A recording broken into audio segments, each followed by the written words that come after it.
Attention sports enthusiasts, keep the adrenaline pumping and elevate your game day with Chumba Casino. It's completely free to play. No purchase necessary. Whether you're cheering from the stands, on the move, or relaxing at home, Chumba Casino brings the thrill of social casino directly to your fingertips. Experience the ultimate social casino adventure with reels of casino-style games, offering hundreds of exciting options to choose from and fresh new releases every week. There's always something new and thrilling to explore. From action-packed social slots and classic blackjack to engaging bingo and solitaire, the fun never stops. Plus, enjoy generous daily login bonuses and a fantastic free welcome bonus to kickstart your social gaming journey. Dive into the excitement. Discover a world where you can play for your chance to redeem some serious prizes and have a blast along the way. Don't miss out. What are you waiting for? Join now and immerse yourself in nonstop fun and adventure with Chumba Casino. Get in on the action today at ChumbaCasino.com and make every day a Chumba day. No purchase necessary. VGW Group. Void where prohibited by law. 18 plus. TNC supply. You have big dreams of losing weight and creating a healthy, joyful life. But you find yourself craving sugar, caught up in what the scale says, and diet hopping. Dieting is the old way of losing weight. And the good news is I'm going to give you a new way of eating so you can ditch diets for good and build a healthy relationship with real food. My name is Megan Olson, certified nutrition practitioner, creator of Skinny Fitalicious, and your host of the Dish on Diets show.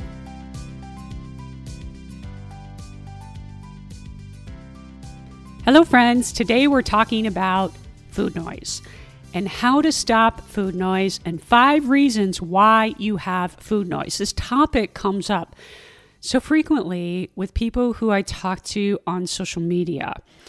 And what I don't think a lot of people really understand is that food noise is not the problem.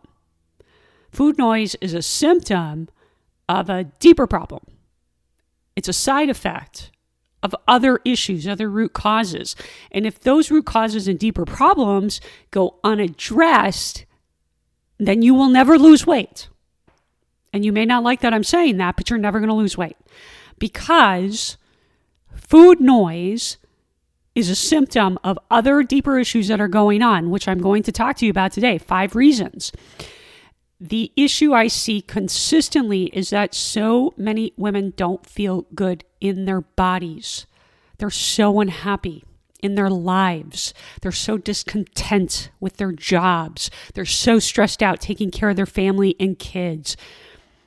And they're so desperate to lose weight right now, today, immediately, this second, and they just will do anything when they get into that desperation to Amazon Prime the weight loss results. And that's where we end up doing really weird things, but it actually creates more food noise.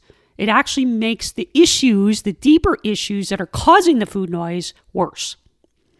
And what you need to understand is if you do not fix food noise and your relationship with food, you will never lose weight. Or if you do, it will not stay off until you're 85 plus years old.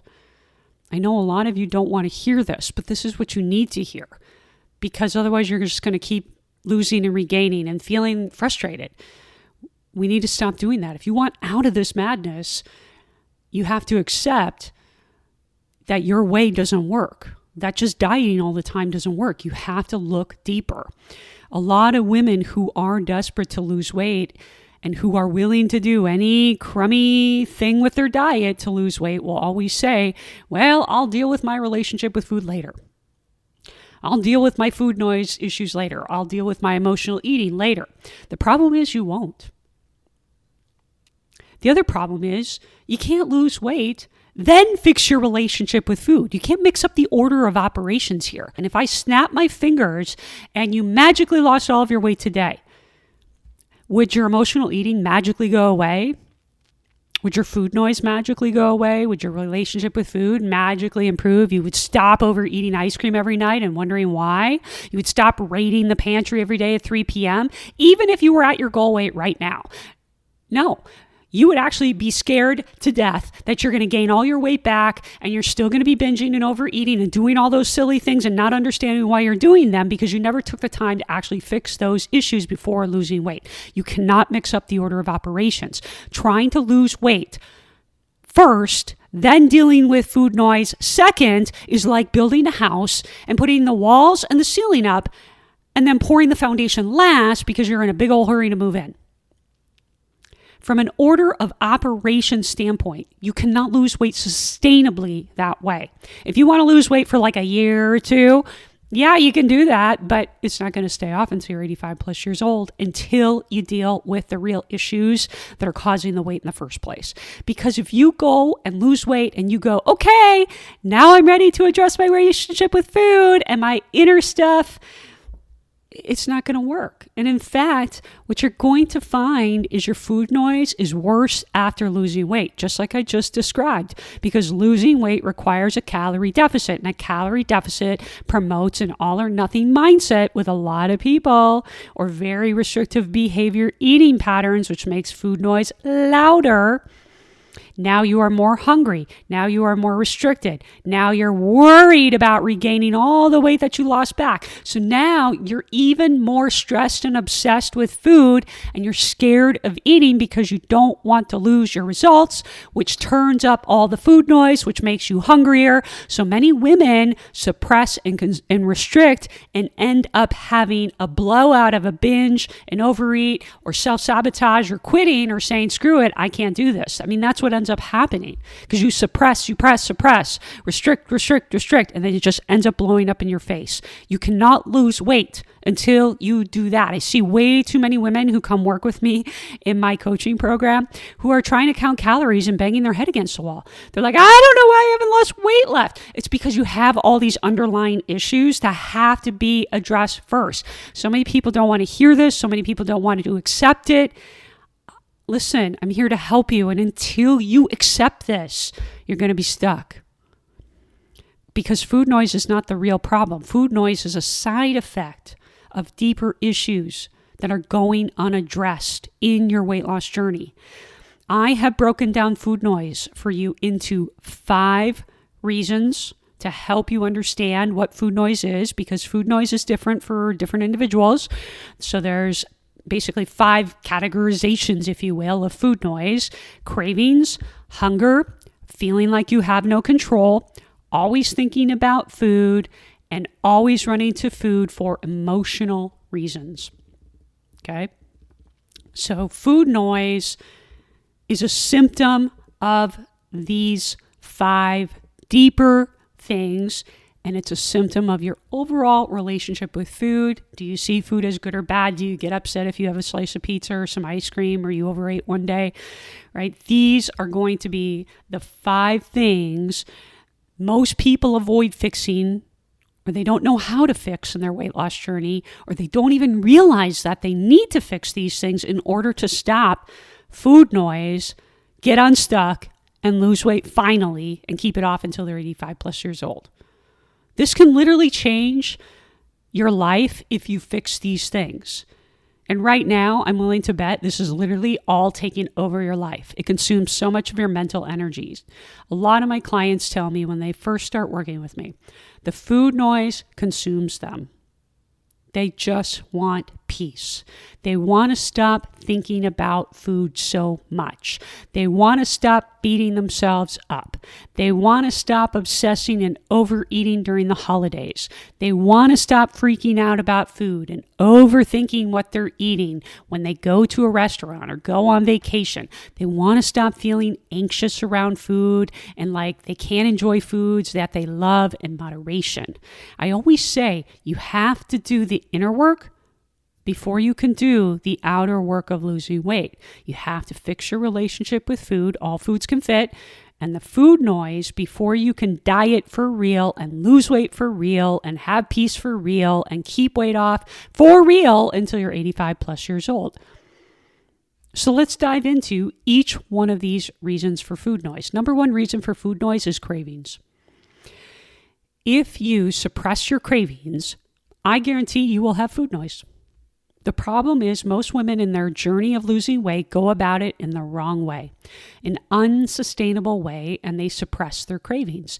They restrict too much because their relationship with food sucks and they still think they have to eat perfectly healthy and clean foods. I mean, what are you doing? Putting Windex on your food? I don't know what clean really means. And I'm a nutritionist with a degree in nutrition, right? So like you go on this diet, you think you have to restrict. You think you can only eat healthy foods or clean foods. And so then what you end up doing is suppressing all your cravings. I can't have any fun. It's like a punishment. Most women have this start the diet on Monday mentality. All right, I'm starting my diet on Monday. I'm losing weight. Here we go. Meanwhile, they were eating like a total jerk all weekend because they're starting on Monday. This is like the Last Supper mindset. And I see it all the time. It's so classic. Everybody tries to do this, right? All weekend long, you're eating like a jerk. And you have this mindset, well, I'm starting over on Monday. I'm going to be so perfect on Monday. I'm going to just be this new eater and I'm going to meal prep 1,000 things and I'm going to exercise all the time and I'm just going to be so perfect. Nothing's going to get in my way. You just like have this mindset. No good stuff can be in the plan. No cookies, no ice cream, because that's all bad and it all makes me fat. Okay, so Monday comes and you start out going, I'm going to be really strict, really rigid. I'm going to work out. I'm going to be good. I mean, whatever good means. So now Monday, you're pretty motivated.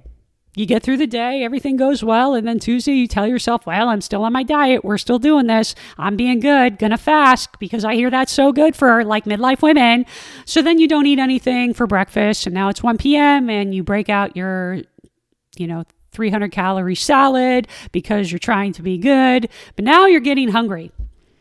Now you think about the chips or the ice cream or the crackers or the chocolate in the house or in the office, or what you could go buy after you get done with work, or the food hanging out in the, lounge area of the office that everybody brings in like a potluck. Now you're thinking, I kind of want some of that. But then your dieter brain kicks in and says, no, but I'm being good. I don't need it. I mean, whatever that means, I don't need it. Come on. I don't need it. I'm being good, even though you just want a little. Like that doesn't even make sense. I'm being good. I don't need it. So you go on with your day and you tell yourself, no, I'm being good. And then all of a sudden Wednesday rolls around and your motivation is starting to dwindle a little bit. You missed the gym this morning, and so now you're already feeling a little bit like you failed. And once again, you're still trying to be good with your diet.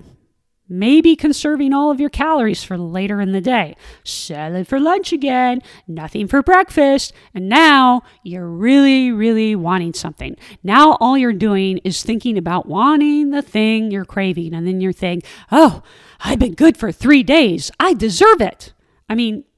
I deserve it? Come on, fun fact, you're not a dog. You don't have to earn your food. So then you give in and you eat something.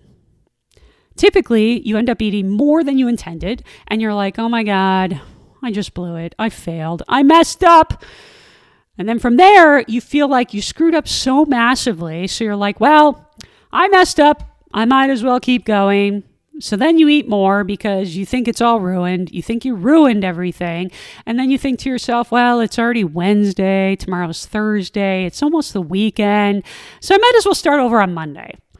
And then rinse and repeat the rest of your life. This is the cycle. How many of you have done that? And how many times have you tried to do that only to start over and over and over and over again? And it never works, but you keep trying to do it. Yeah. Okay. So this all started with a craving, a small craving, and you wouldn't allow yourself to have something small to satisfy the craving because you have a bad relationship with food. You feel like once you start, you can't stop and you're being good, and all that diet mindset crap that you've got rolling around in your head led you from having a level 1 craving to now a level 3 craving, and then you kept suppressing the craving and it went from a 3 to an 8. Then it went from an 8 to a 10, and then you couldn't control yourself any longer, and then you felt like you messed up, you felt like you failed, and all of this would have been fixed if you just would have handled the craving when you first had it. which means you have to start honoring your cravings. Cravings are like a beach ball you're trying to hold under the ocean. You can only hold it under the ocean so long until you cannot anymore. Cravings are the same way. You can only be disciplined so long until it blows up in your face. And if you are in the camp of saying, oh, but no, I can't eat those foods, they store fat, they're unhealthy, that tells me that you don't really understand nutrition at all if you're saying those kinds of things.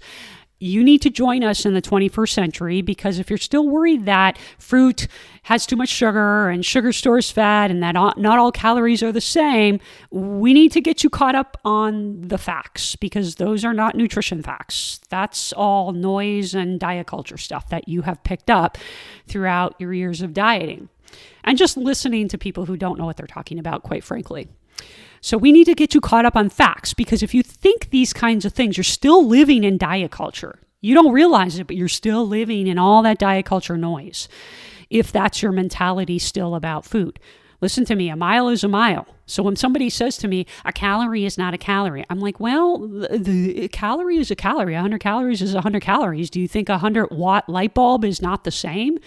Like you have 2 light bulbs and both of them are not the same. 100 watts is not 100 watts. A mile is a mile. A mile in sand is different than a mile in concrete. So yes, the composition of a mile is different, but a mile is always a mile. So yes, a calorie is always a calorie. The composition of your calories and how you're exercising, how you're sleeping, your relationship with food, right? All of that stuff kind of, influences all the things that we do, but a calorie is always a calorie. So somebody says that to me, I'm like, yeah, you don't really understand nutrition.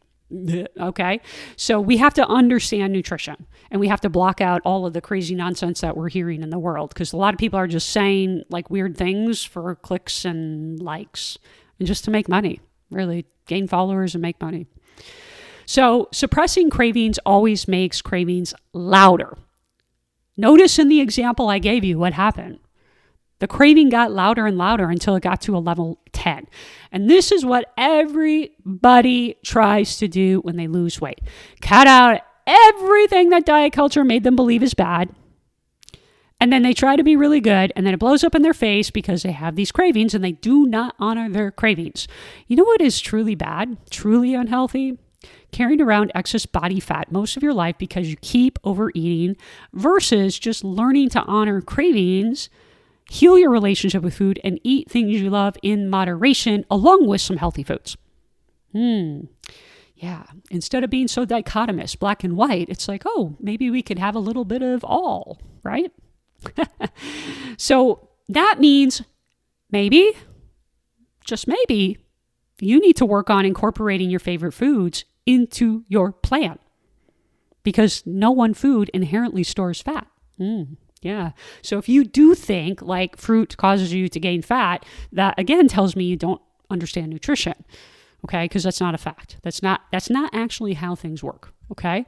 So over the course of a year, I guarantee you will consume fewer calories from the foods that you think are bad for you, the foods you think that store fat, than you are right now. I guarantee it. Because right now, you are way over consuming the foods you think are bad in these cycles of overeating and binging and trying to be good. So we must get over this fear of eating foods that have fewer nutrients. Do you really want to live a life where you never have birthday cake, never eat ice cream, never have pizza, chocolate, or chips? Yeah, I mean, I don't know anybody who's ever said, yeah, I really want that stuff. So if you want to be able to have good control with these foods and eat them mindfully, you actually have to practice it. And people never do that. People start a diet and then they cut out all, this list of foods that are in their head, and then they tell themselves they can't have these foods. That's what everybody tries to do. The foods you eat while dieting are always the same foods you eat when you are not dieting. If you have a different way of eating when you're dieting versus when you normally eat, there's a problem with your relationship with food, okay? Or your understanding of nutrition. It could be a combination of both too. Because the only thing that changes when you are dieting and losing weight and in a calorie deficit are the portions, not the foods you eat. You feeling like you have zero control when you get around these foods is directly tied to you always cutting them out, restricting them, suppressing cravings, and not honoring what you crave. It's directly tied to what you are doing, your approach. And your fear of overeating them is causing you to not make them part of your plan. Except that always blows up in your face after a period of time. Your cravings are trying to talk to you and you are ignoring them. It makes your food noise louder. You must practice honoring a craving when it is at a level 1 or 3, not a 10. No craving goes from 0 to 10. It gradually increases over time. If you think, a piece of chocolate kind of sounds good right now, have a small piece of chocolate right then and there and move on. But what most women do is say, I shouldn't have that. I'm trying to be good. And then their craving goes from a 1 to a 3 to an 8 to a 10. And now you're ready to steal chocolate from a small child on the street. And you wonder why you can't control yourself when you finally allow yourself to have chocolate, when you've been craving it at a level 10, where it's almost like an animal-like response. Think of water. When you have a bit of thirst, you drink something and then you move on with your day. That's a level 3 craving. But when you don't drink water most of the day, and then you go exercise, and now you're so thirsty that you drink an entire gallon of water and you have a stomach ache, you're craving for water, you let it get to a level 10 in that example. And it's no different with chocolate or whatever food that you're dealing with. We see the chocolate as something that makes us fat.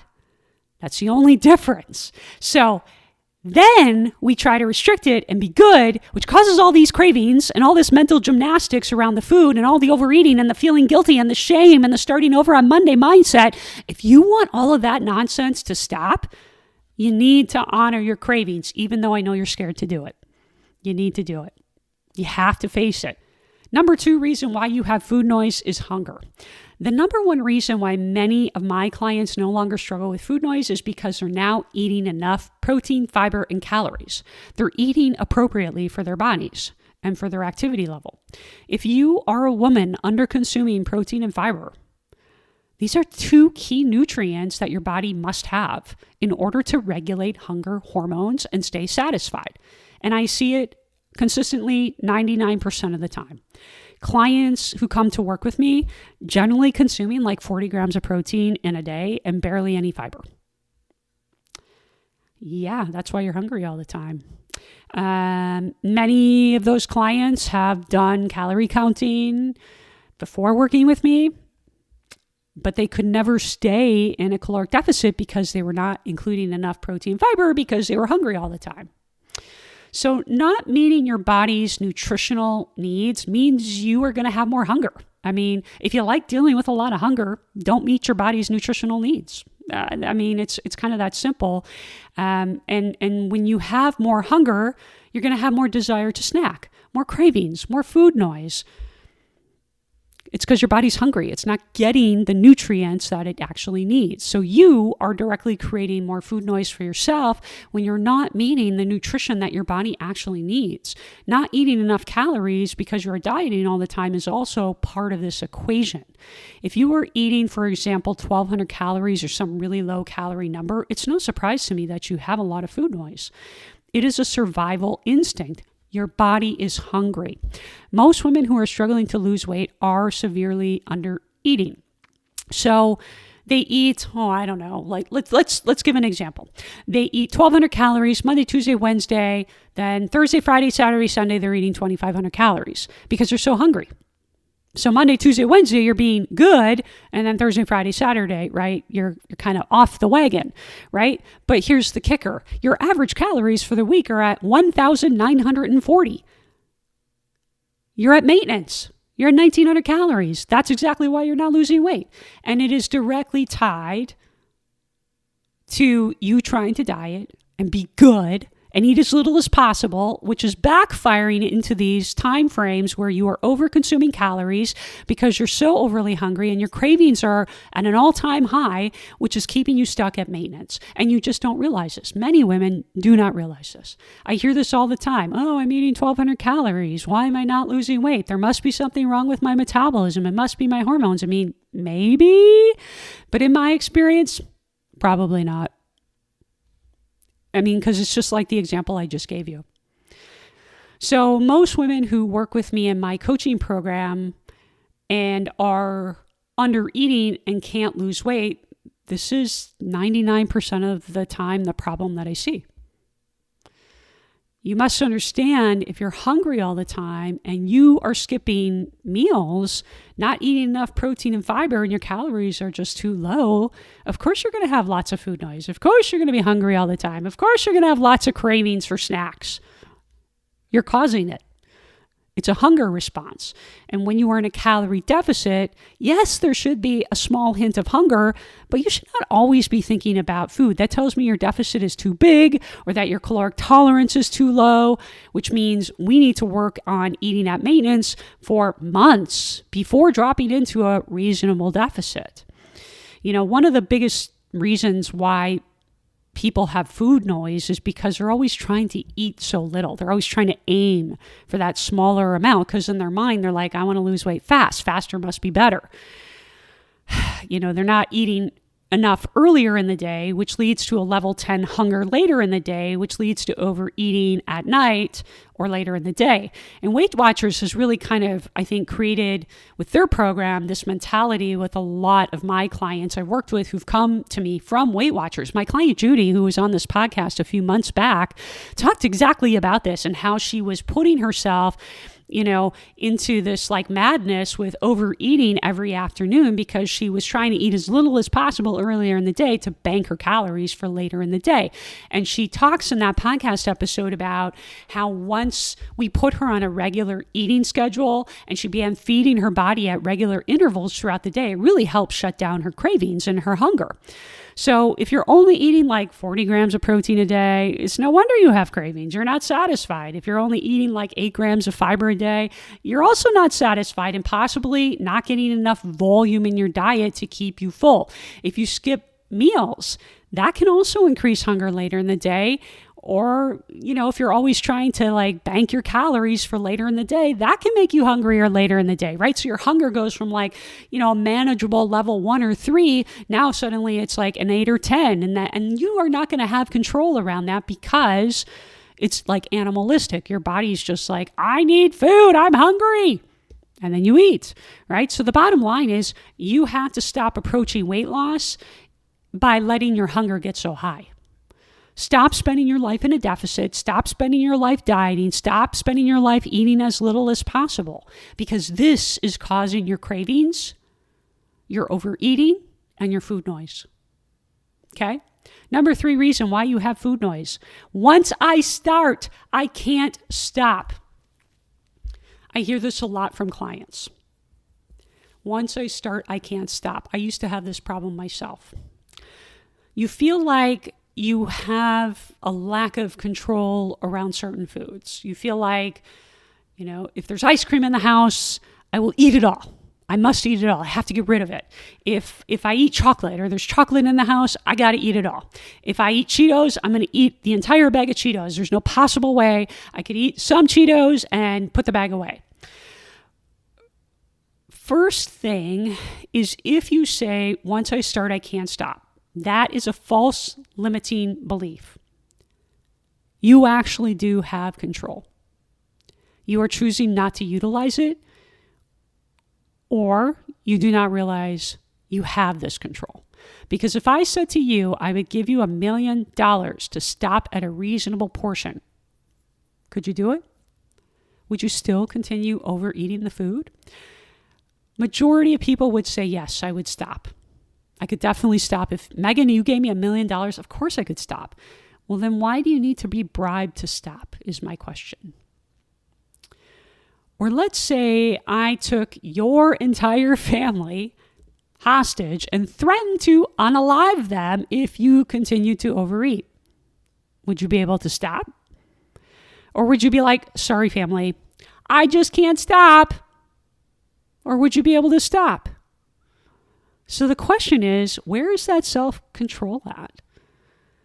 Most women who say once they start, they can't stop are taking the easy way out. And some women are not going to like hearing that, but it is the truth, because practicing moderation, practicing mindful eating around what I call fun foods, it takes work and it's not easy. So a lot of people just kind of resort to taking the easy way out and saying, well, I just can't control myself, right? Because it actually takes practice and work. If I gave you $50 to eat 3 pieces of chocolate daily, could you stop at 3 pieces? I bet you could. If you did that every single day for the next 6 months and I gave you $10,000 for doing that, I'm sure you could do it. But why do you need to be bribed to do that? That's the thing you have to understand, because you do have the ability to stop. And that's why I said you're actually lying to yourself when you say, I just can't stop. Yes, you can. You are just setting certain circumstances around when you can stop and when you can do it. The thing is, a lot of women give up their personal power because it's hard. Practicing mindful eating around fun foods is hard. And this is why being an all or nothing person is easy, because it takes zero mental bandwidth, zero effort. You don't have to try real hard. You can just be an all or nothing person. But it also takes no bandwidth to say, I'm not going to have any, because out of sight, out of mind. That's easy. The issue is easy doesn't work long term, because once you get around the food, or you go to a gathering, like some social event or restaurant, or your partner brings the food into your home, you're going to go crazy and overeat it because you just refuse to practice the hard, which is the moderation.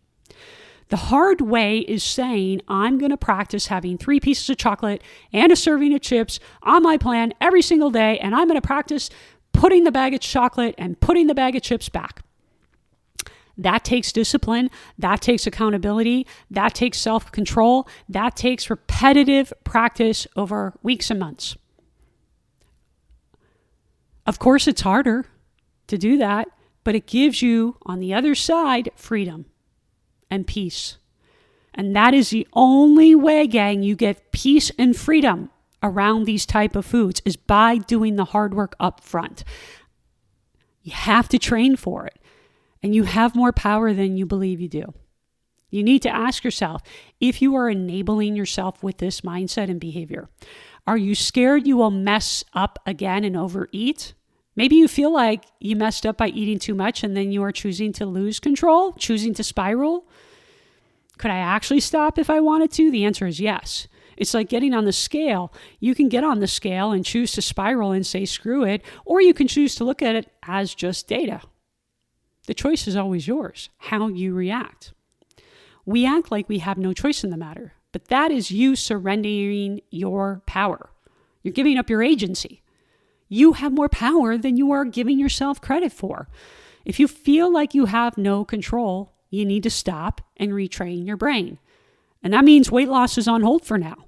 That's why it feels hard, because you are training. When you first practice something like this, it's like crossing your arms. It seems so basic and simple and easy and straightforward, but it actually is pretty hard to do, to retrain yourself to cross your arms in a different manner. Most people cross their arms in a certain manner. But now if you start crossing your arms in a different manner, it feels really weird. And this is almost like this feeling of, wanting to cross them the way you usually do. Right? You want to go back. Like, you're like, this feels a little off. Like, I want to go back to crossing the way I normally do. That feels right. That feels normal. That feels safe. It's no different with food, gang.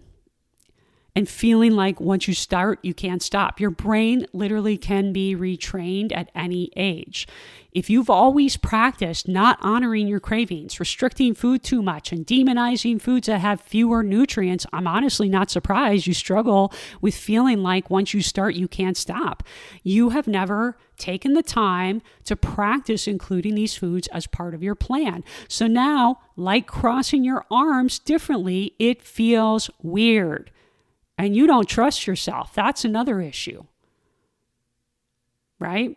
You don't trust yourself. You don't trust yourself, and then you don't want to feel bad because you judge yourself when you do make a mistake and you overeat something. You got to get over that because you are going to make mistakes. You're like a toddler in this journey. You're learning how to build a healthy relationship with food. You have to get over that you're going to make mistakes. You can look at the mistake as if like you totally suck and you fail and you're never going to figure this out. Or you can be like, okay, I made a mistake. Getting back on tomorrow. We have to keep practicing, have to keep training our brain, right? So it's going to feel weird like crossing your arms differently. You have an urge to cross them back the normal way. You will have an urge when you start practicing eating things mindfully to keep eating when you first practice this. But over time, with consistent practice, and you have to do this like every single day, over time, your brain will learn and you will gain control. This is how you achieve freedom and peace, by doing the thing that feels weird and uncomfortable. Day after day, it goes on the plan. Now your brain begins to see and learn, oh, I do have control. Oh, I am able to eat these foods. So now they're not as big of a deal.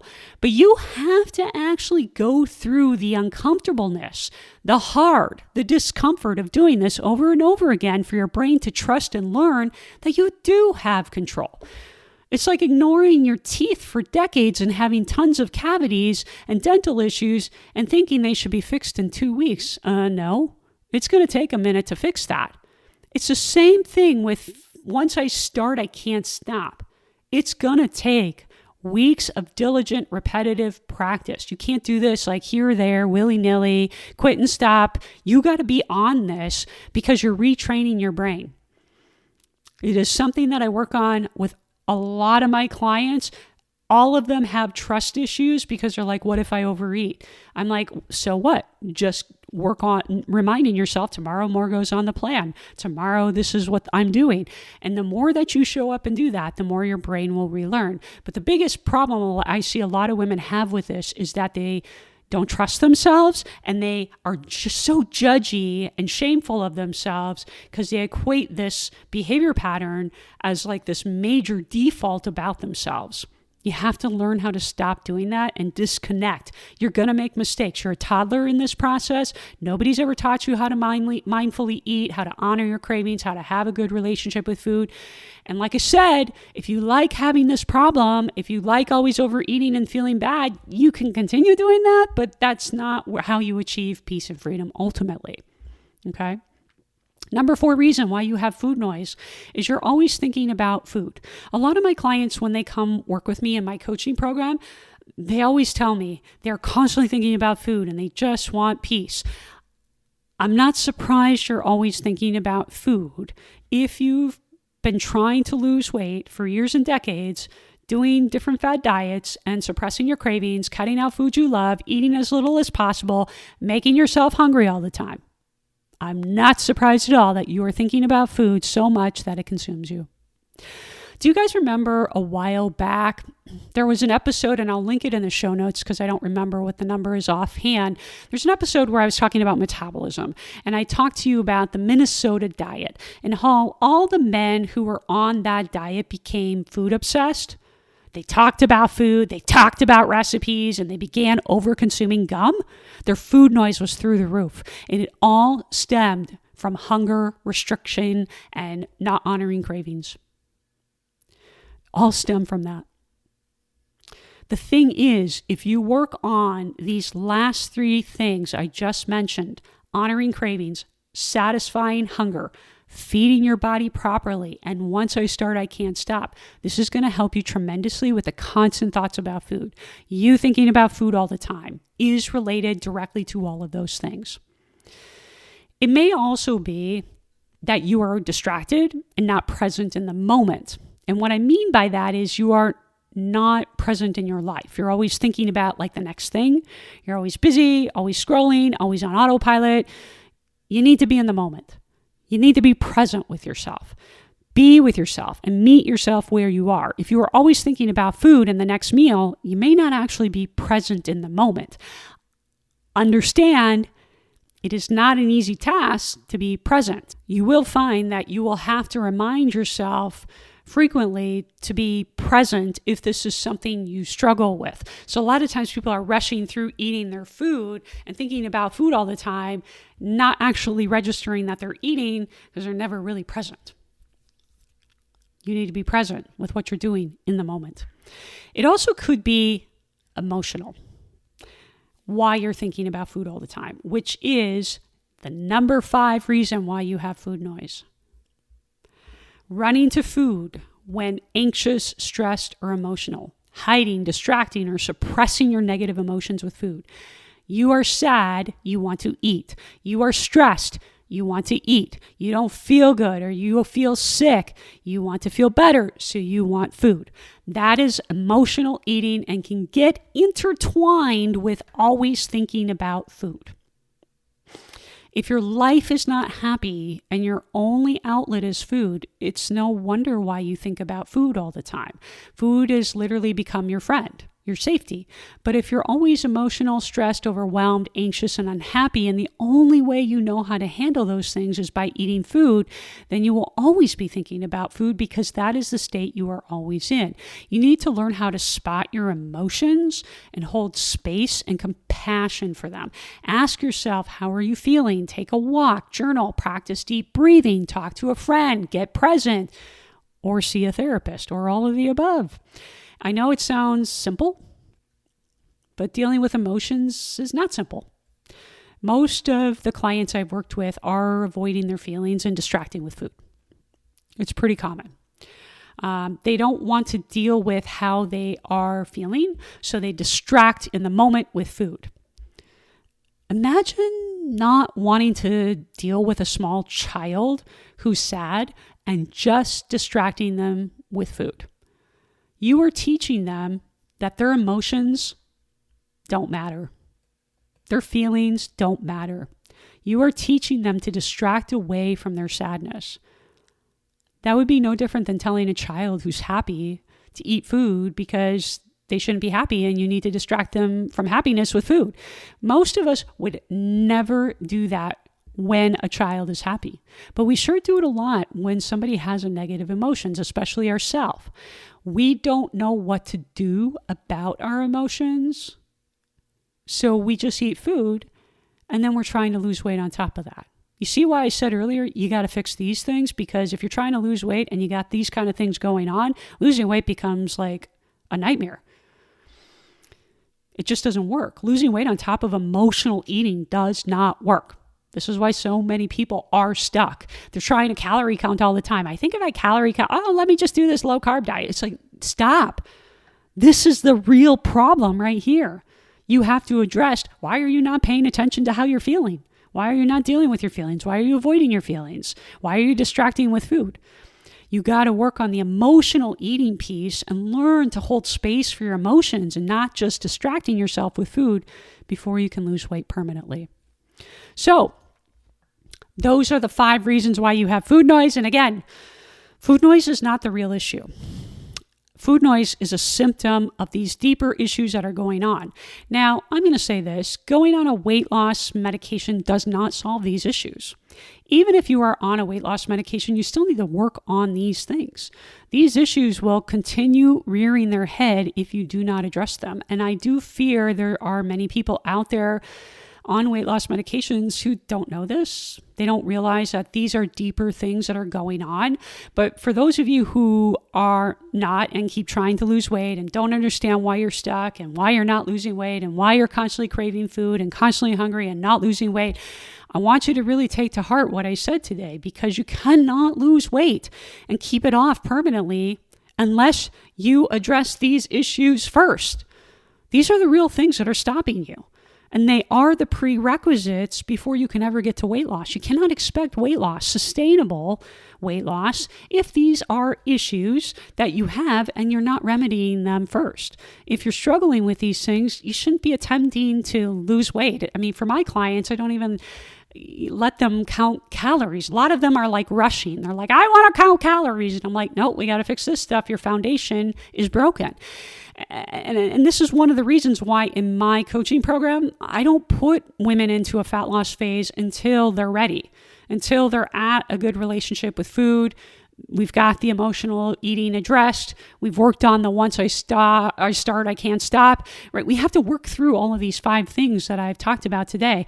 And I constantly do have some women, not all of them, but some women who just want to rush right into that calorie deficit. And I have to remind them and coach them that, hey, if a calorie deficit worked, you wouldn't be here. And I always go back to this like house analogy, gang. If you have a foundation that you don't put on a house, how are you expecting that the house is going to stay stable, right? No foundation means that you can't put walls and ceilings up because your house is going to come crumbling down. And fat loss is no different. You have to have a foundation before you can go into fat loss mode. Fat loss is way easier when you have these things in order. Trying to lose weight before dealing with these things is just going to make food noise and your relationship with food worse. And unfortunately, I see it every day. And honestly, it's a sad thing to see so many women who are suffering and restrictive dieting and not honoring cravings and miserable and stuck and not feeling good because they don't know how to do this the right way. There is a way to get you unstuck and to get you feeling good, but it requires you taking a radically different approach to weight loss than you have previously done. And also accepting that you can't rush the journey of losing weight anymore. Because if you really want freedom, you really want peace, you got to slow down and work on this stuff. You have to accept where you are. Meet yourself where you are in this journey. There's no shame. There's no judgment. Everybody has a journey. Everybody has had to go through it to get to that other side. Even I did. To lose my 80 pounds, I had to work on all of these things. Most people don't realize that they have to work on these things, right? But if I had not worked on these things, I guarantee you, I lost weight in 2009. I never would have kept it off. You have to meet yourself where you are in this journey. As long as you are on the path, you are guaranteed to get there. That's why I always say to my clients, who cares that you haven't lost the first 10 pounds yet? You are on the path. As long as you're fixing your relationship with food, you're working on these things that cause food noise, you're on the path. And as long as you do the best you can to stay on the path, you're guaranteed to lose weight. You're going to get there. It's just a matter of time. All of this stuff I'm talking about, gang, is simple, but it's not easy. Okay? Now, there are a few clients who have gone through all of these type of things, and I'm going to link their shows in the show notes for you. My client Elaine dealt with emotional eating. Sharon dealt with emotional eating. Katie, Judy, Tanya. I mean, there's so many clients, probably every client, but those are the ones that are coming to mind off of the top of my head. So I'm going to link those in the show notes for you because I think it's important that you go listen to some of my clients and what they say that they've learned doing some of this work. My client Deb, she was somebody who had a menopause belly and was really frustrated because she kept overeating chocolate. She couldn't understand, why do I keep overeating chocolate? Every day I'm like binging on chocolate. We had to work on the once I start, I can't stop. We had to work on that. Cleared it up for her. Weight loss was so much easier. Lost the menopause belly. And this is what I mean. Like, we have to work on the real problems that are keeping us stuck and not just keep calorie counting and putting band-aids on the real problems and thinking like somehow they're magically going to go away after you lose weight. Remember what I said to you earlier in this podcast. If I snap my fingers today and you magically lost all of your weight, would you be able to eat this stuff in control? You go out to card night with your girlfriends. Would you be able to refrain yourself from overeating all the snacks that they bring? It's the holidays. Would you be able to stop overeating all of the cookies just because you lost weight? No. All of these things that I just talked about today, they're going to rear their ugly head, and then you're going to be in a worse position because your food noise is going to be louder because you haven't learned to honor cravings. You've been restricting too much. You don't go back and work on these things after you lost weight. You have to accept that the order of operations is doing the foundational stuff first, then the weight loss. I know that acceptance is hard, believe me. I spent a lifetime basically always trying to take the shortcut to lose weight. And it took a lot of self-reckoning to just slow down and say, I'm doing this one step at a time. So anyone who's brave enough to do this one step at a time, set up a consultation with me. I'll talk to you about how I can help you work on all of these things. And guys, if you have any questions, make sure you reach out to me. Hope you enjoyed the episode. Hey, if you enjoyed this podcast, you have to come check out my free weight loss class. It's the 5 steps to lasting weight loss, how hormones impact weight loss, and the truth about lasting weight loss without relying on willpower, workouts, or deprivation. Click the link in the show notes to watch that free class today. And if you are a woman over 35 with 20 to 50 or more pounds to lose, schedule a free weight loss breakthrough session with me after you watch that class. And let's talk about your 20 to 50 or more pound weight loss plan.